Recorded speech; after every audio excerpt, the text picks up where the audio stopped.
to stay tuned and make sure you hit the share button, and also make sure you subscribe. And this is Funton Daniel here in the great state of Texas here in the United States.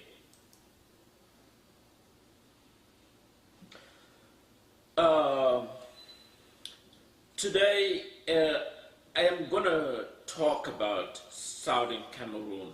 Southern Cameroon is strategically very important, and it is important because the United States recently, the U.S. Secretary of State was in several countries in Africa, and he looked at this African strategic policy towards Africa, and he was in South Africa.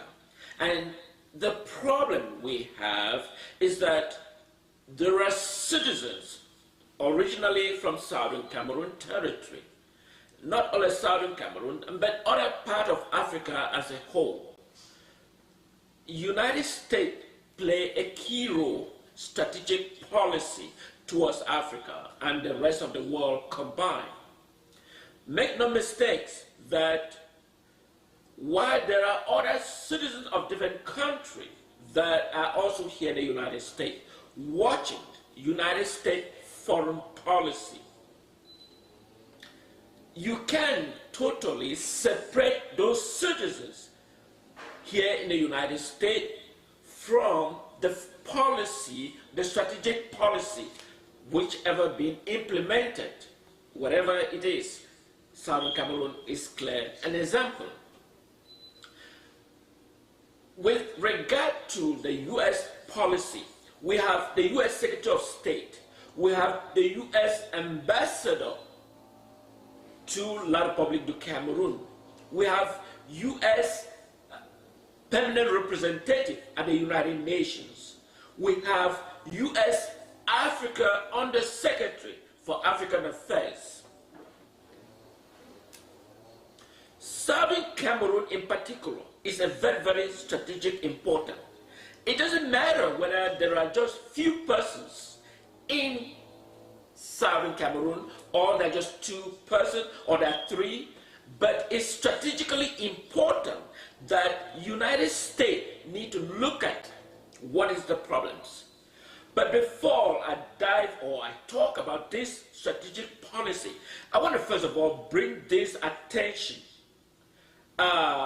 Comrade Ali, that is the person which is the main key message in which I am speaking. Ali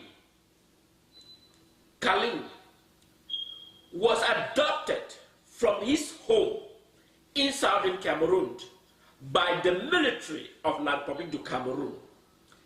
There is obvious indication that he has been transferred to the neighboring country capital, Yaoundé. And so he is currently, his family were deprived, especially the wife was deprived from having access to the husband while he was being picked up. And as of now, the wife is not fully, and the children are not fully aware where his location is. But there is possibility that he has been transferred to Yaoundé. Ali Kalim, it's not his first time that he's been picked up by the very regime of Paul Biya. Of course, this worries us a lot, not just me in particular, but all the citizens of Southern Cameroon that are here in the United States and elsewhere around the world. It doesn't matter whether United States focus on the major country like Ukraine. United States should also understand that little countries have problems that are also equally priority. The fact that Ukraine is facing the most brutal country, Russia, which are huge.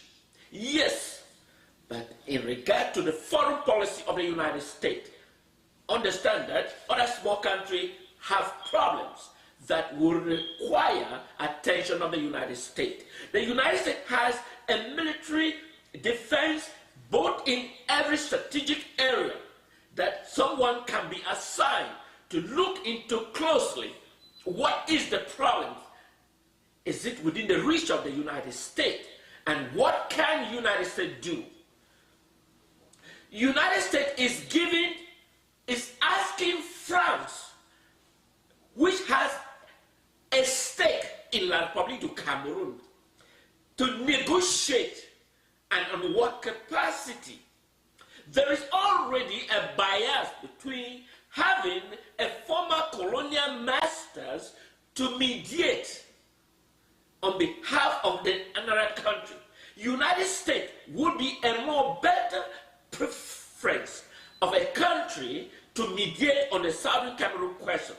We have the African affairs since the confirmation. I'm not sure if I am making those mistakes, has not demonstrated whether she have the capability to handle the crisis in Africa as a whole. She remained muted.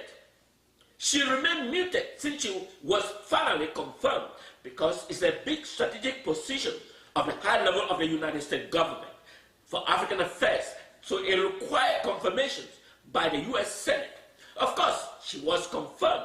It seems the office is constantly muted. It seems there is not even a single person in that office.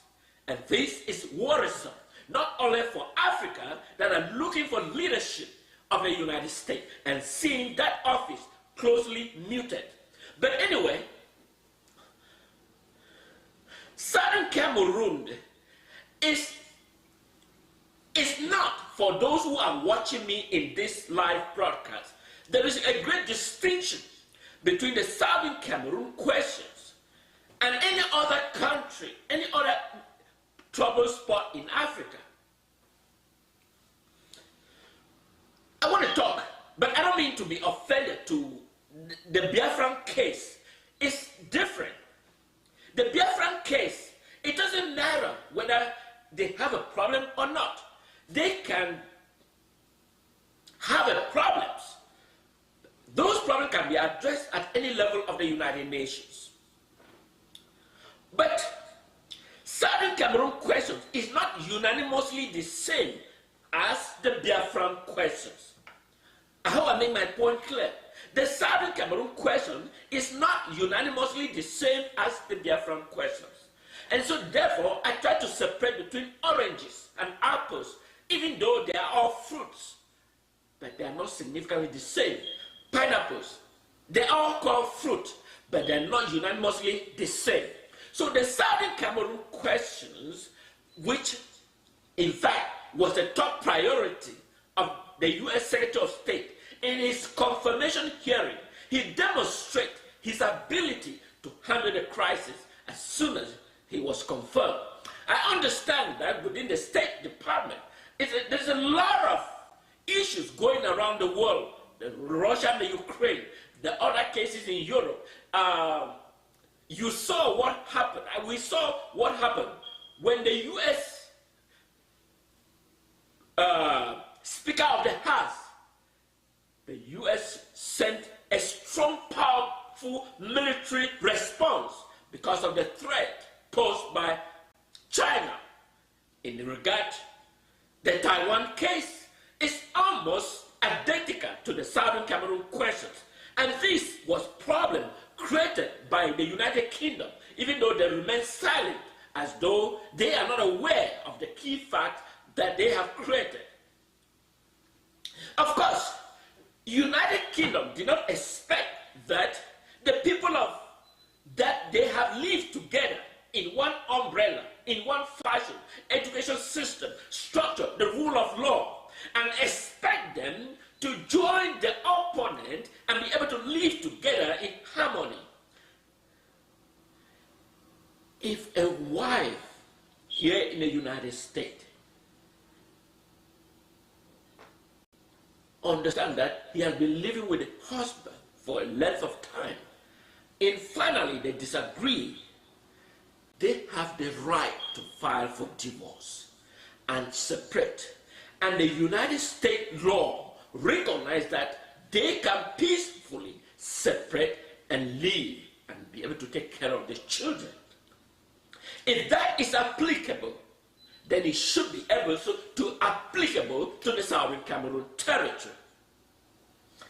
Southern Cameroon, in fact, is not supposed to have been in this, what they call a major, or some people call a wedding, that the marriage certificate never existed before.